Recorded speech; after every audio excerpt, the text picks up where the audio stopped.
guys, and welcome back to this place. If you are new, welcome here for the very first time.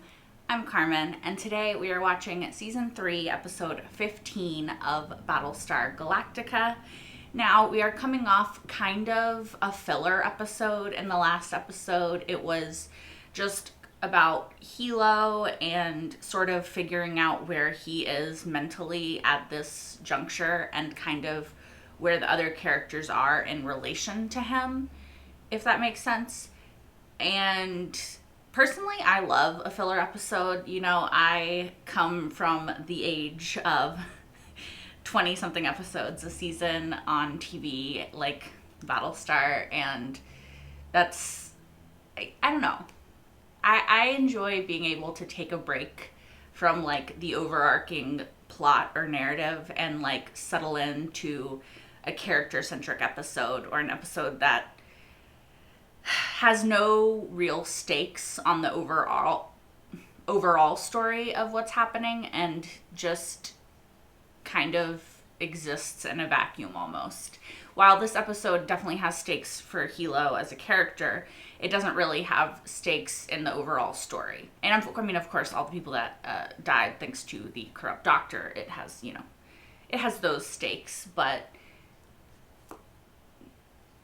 you know, overall plot-wise, it's kind of standalone, which, like I said, it's nice. It's nice to take a breather. It's nice to not have every episode be so important that if you miss one tiny detail that you're kind of fucked. Can I say that this early in the reaction? Not sure. Anyway, that's where we left off. We still have all of the overarching plots of the season. You know, we have Starbuck and her possible Cylon-ness. We have Gaius and his trial and everything that's going to happen there. We have everything going on with Starbuck and Lee and Dee and Anders. We have a possible sort of romance with Adama and Roslyn. We have Zarek, you know, we there's just a lot of stuff. I'm not going to go over all of it because you guys don't need that. I'm just rambling. Let's get into this episode and see if it's another filler or if we start delving back into the big plot. Is this Caprica? Okay, there's Adama. Is this a flashback episode? I love a flashback episode, you guys. A voiceover? Love it. Flashback? Love it. I know I'm weird. Oh, was he just remembering? That was a cool transition. Yeah, really. Couldn't sleep, so I thought I'd make myself useful. Happy anniversary, Bill. Anniversary? Anniversary? I mean, he loved her. It's going to be a long day. It always is. He loved her and he lost her, I think. It makes sense he's trying to grapple with that. I feel like this could be dangerous. Because they're in an airlock, you know.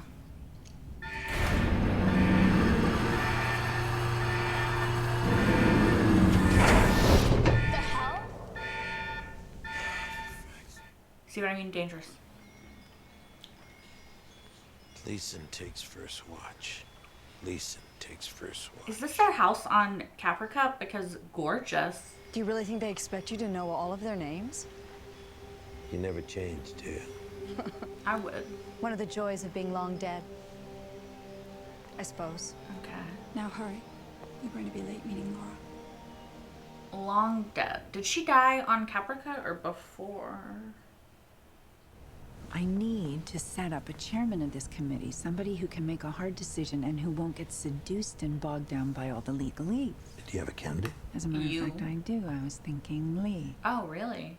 We really need people who actually know the difference between right and wrong. Thus Lee. I'll talk to him. Good. He's usually pretty good at that. I've got the weirdest rash. Really? She was worth it, buddy.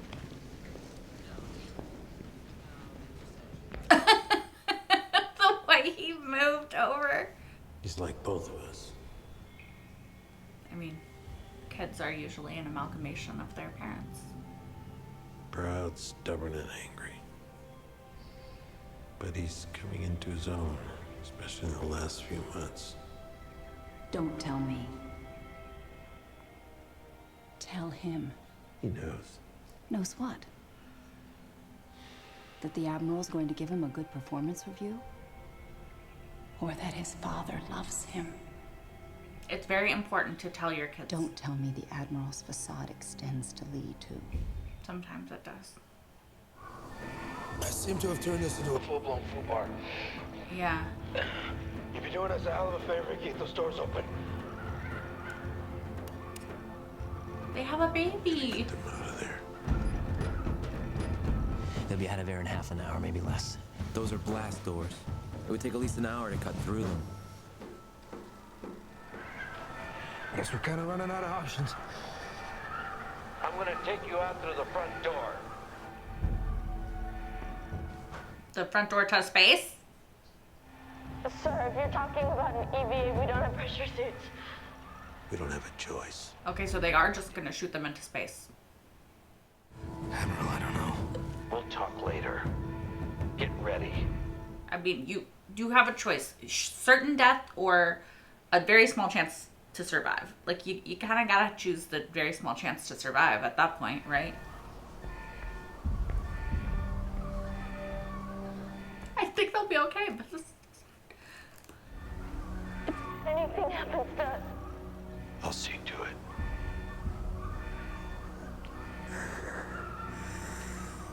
I was being selfish. I wanted you with me. Like old times. I didn't think about Nick. Yeah. I know that. I'm sorry.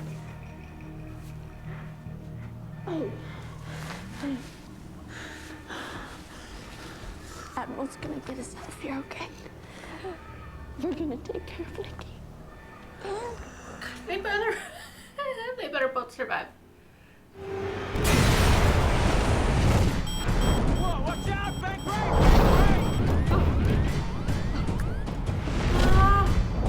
Catch him, grab him, pull him in. Pull up your nose! Pull up! Got it! Hold it right there! Oh, okay, good. That's fine.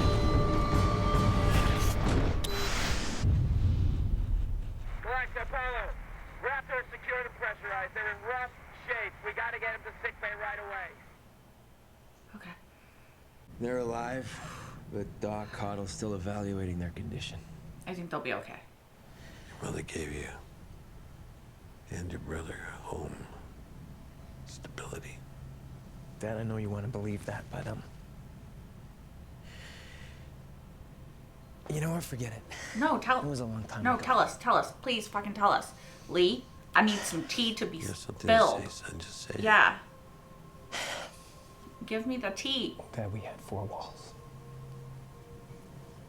But stability. My God, you knew what Mom was like.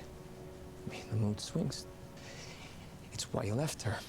And we had problems, but she cared deeply for you and your brother. And then things changed after you left. I mean, there were times when she lost control. Don't listen to him, Bill. Was she abusive? And she would try and apologize. She would promise that she would make things better. But then she would just start drinking. And then all of her good intentions would just go flying out the fracking window. They needed a father. I mean, sure, but that doesn't give you a right to be... Cal. Cal.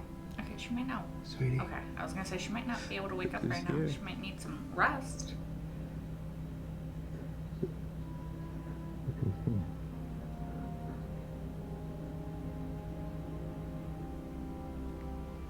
Maybe let her sleep. So what's this?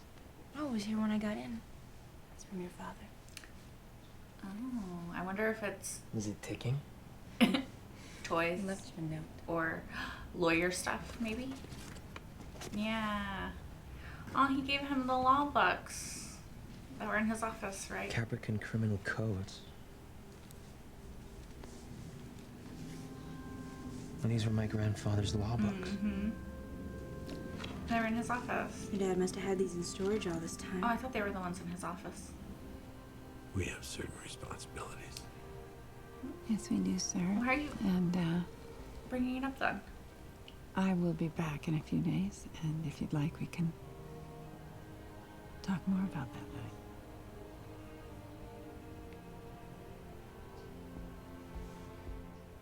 I'm here for it. I vote yes. I vote do a little less talking. A little more something else. See you next year.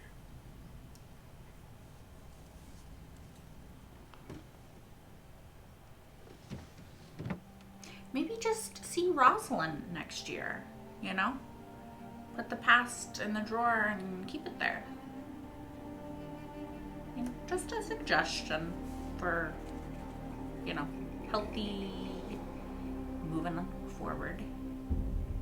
Okay, so this episode was really interesting. It really delved into Adama and his ex, and Lee and his childhood, and Cali and Tyrell and their relationship. It was very much, I think, an episode about familial relationships and parents and children, and being two people in love, and also being responsible for the lives of tiny humans, right?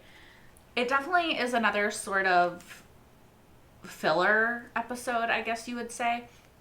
Again, I absolutely love an episode that delves into characters and what they're thinking and how they're feeling, and I get to know that character more, and I get to deepen my sort of understanding of who they are and where they come from and why they may act the way they act and do the things they do.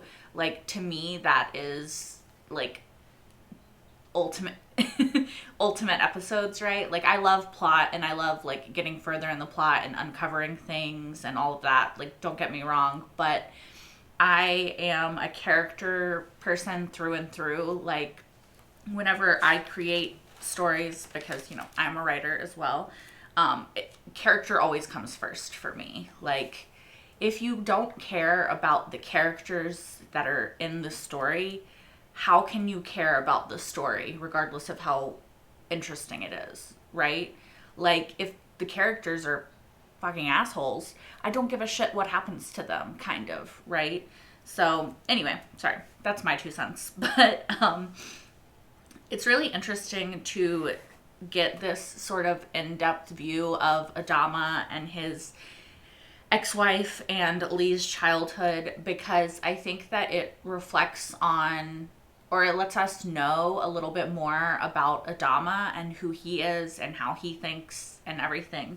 Now, he fell in love with Carol Ann, and we don't know that much about her.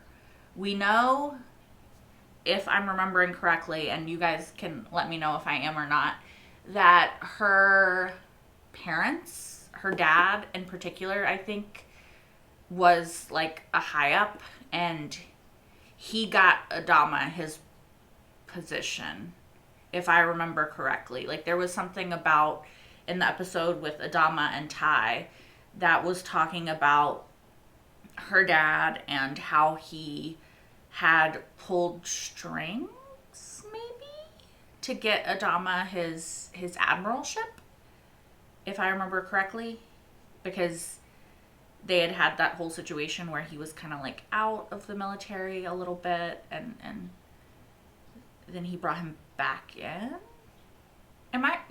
Let me know if I'm remembering that correctly.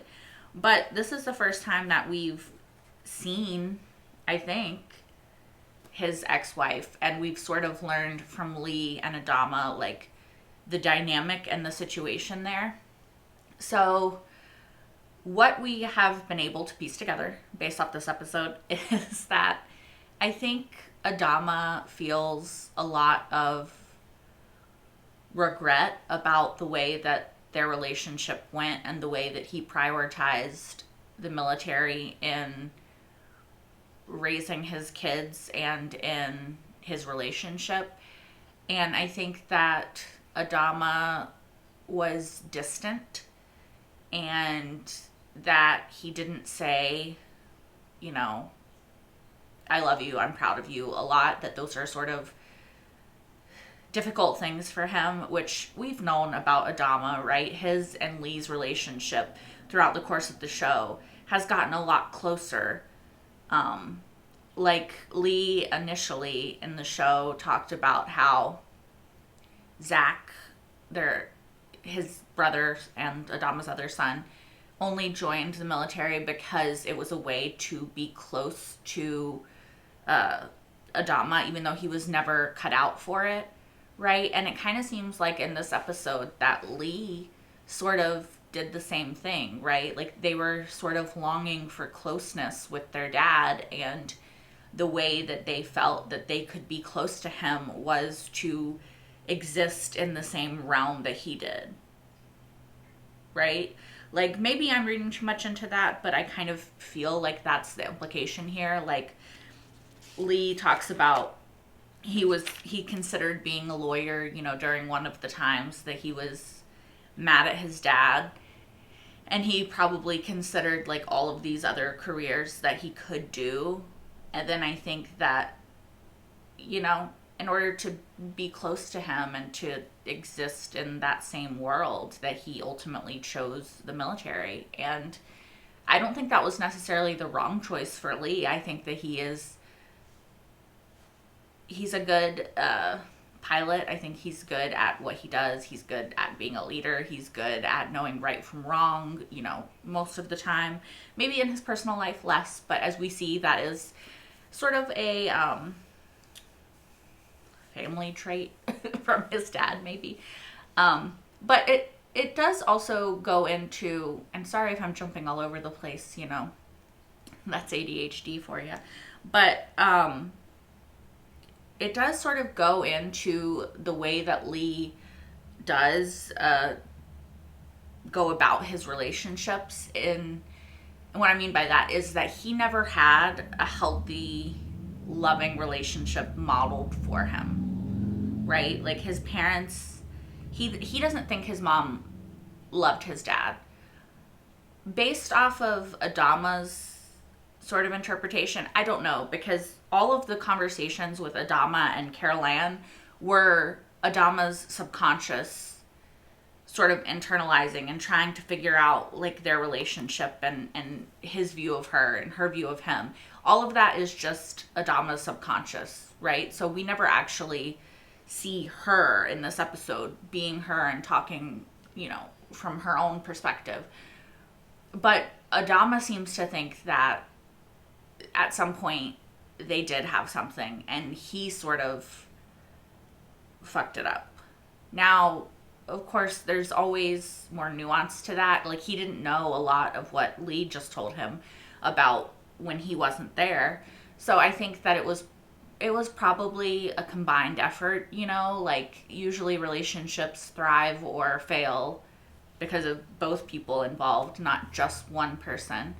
No, not always, but I think that there's more nuance probably to why their relationship didn't work out than Adama is going to allow. I think there's also this thing that we tend to do when people have passed away, and that is romanticize them and sort of forget all of the bad things that they did or were capable of doing and sort of just remember all of the good, which I don't think is necessarily a bad thing, but it doesn't allow for a nuanced perspective of an entire person, right? Because nobody is all good or all bad, at least for the most part. I mean, there are definitely certain people that you could argue definitely had a lot more bad than good, but you know, all of us, you know, have a gray area in us. You know, nobody is perfect. We don't always think perfectly. We don't always act perfectly. Like, even good people do shitty things sometimes. It's just the way that like, we're human, right? So we're all capable of that. But I'm curious as to like what the truth is. Like, I think the truth of who Carol Ann is probably somewhere in the middle of what Adama thinks about her and what Lee thinks about her, right? Because both of them have perspectives based off of their experience. And Lee, of course, is a child that was hurt by both of his parents. And so he's going to have a certain perspective of her. And Adama, being her husband versus her child, is going to have another perspective of her. And so the truth of who she was is probably, you know, an amalgamation of both of those things. Now, I feel like it was heavily implied that if not physically abusive, she was at least emotionally abusive when she drank. Lee heavily implied that there was some sort of abusive dynamic going on when she would drink, and then she would stop drinking, and she would apologize, and she would feel bad, and then she would drink again, and then it was sort of this really horrific cycle. Now, that is honestly, like, I can't imagine. Like, that's really heartbreaking, and I'm sure that that also contributes to Lee's trauma and his abandonment issues, and again, the way that he views relationships and women, and, you know, lots of complicated emotions from Lee regarding that, I'm sure.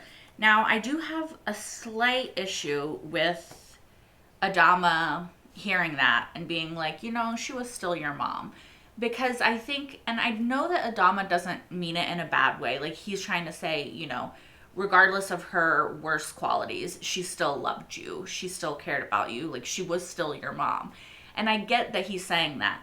But I also think that it's a little bit invalidating to Lee and his experience with this abusive, emotionally or physically, or both, mother of his, to say she's still your mom. You know, like, yeah, she is. She gave birth to him, she raised him, but that doesn't give her the right to then traumatize him, to then abuse him, to then, you know, for all of the bad things that she does, to be excused under the umbrella of she's still your mom. And I understand that Adama has, again, a different relationship with her and a different perspective on her. But I wish that in that moment he could have been a little bit more validating to Lee's experience. Now, I don't think that Lee took it in a negative way at all. I think that he feels bad that his dad feels a certain type of way about his mom, and I think that he doesn't think that he should feel that way because he doesn't see, I think that he sees Adama as like this good person, and he maybe doesn't see his mom the same way, and he wants Adama to not feel guilty for what happened there, you know? Yeah, like I said, I don't really blame Adama. I just, because again, he has a different perspective. I just wish that he had validated Lee's experience a bit more in that one moment. I do like that he gave him his grandfather's law books, that he is reaching out and showing Lee that he cares about him, that he hears him, that he is listening, and that he knows him, and that he's validating him in that way. Like, I do hear you, I do see you, I do want you to have more if that's what you want than just what you're stuck with right now, aka the military, right? So like, here for a day when you get to choose what you want, like if we find Earth, if all of this, we get to put it behind us and we have a moment of like, what's life gonna be like now? And you're like, do you hear my stomach? I'm sorry, I did not eat yet. And he's like, you know, when you get a chance to sit and think about your future, if what you want is law, here, choose that. And I think that that's a really big step for Adama, and I don't know, I really liked it. Now, the other sort of central relationship in this episode is Tyrell and Cali, and they're sort of navigating parenthood and work and being in the middle of a war. And also, I think that the way that having a kid changes your relationship right? Now, I do not have any children, unless you count my 5 fur babies.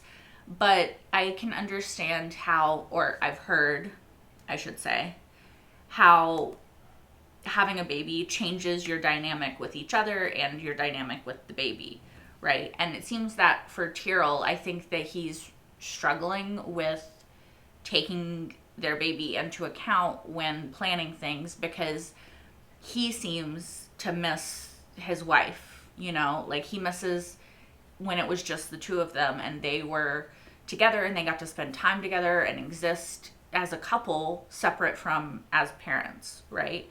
And so I think that part of this this episode for him is learning that you do get to still have that, but you have to be mindful about the way that you go about it, and you have to take Callie's thoughts and feelings into consideration, and also you have to be careful because you are still on a spaceship in space, and working together in a possibly dangerous situation is definitely putting your child in a position to lose both of their parents and be left alone, which is obviously not a situation either of you want. So, yeah, I think that this will ultimately make their relationship stronger, and I'm glad that they both lived, and I'm glad that we get to see them continue to be cute together and hopefully have a better view on marriage than Tyrell has, you know, had in the past with his little drinking at the bar and all that stuff. So, I don't think there's really, oh wait, no, sorry, there is. One, I think that Rosalind made a good point about what law do we try Gaius under, because there's different places and they have different laws and different sort of law books and different situations. Does he get a tribunal? Does he get a jury? Does he get a lawyer? Like XYZ, like how are we going to go about this and navigate this? I think those are valid questions. And 2, having nothing to do with that at all, but still having to do with Rosalind, her and Adama would be so cute, and I need it to happen because honestly, I'm very invested in their relationship and them getting a happy ending with each other. That's all. I think that that is actually all that I have to ramble at you guys about. Thank you so much for watching. If you like, you can, or if you want, you can like, comment, and subscribe if you aren't already. You can also watch the next episode right now. If you're watching this on YouTube, that will be over on Patreon, which is linked in the description down below. While you're over there, you can also watch my entire full-length reaction to this episode and every single episode thus far of Battlestar Galactica.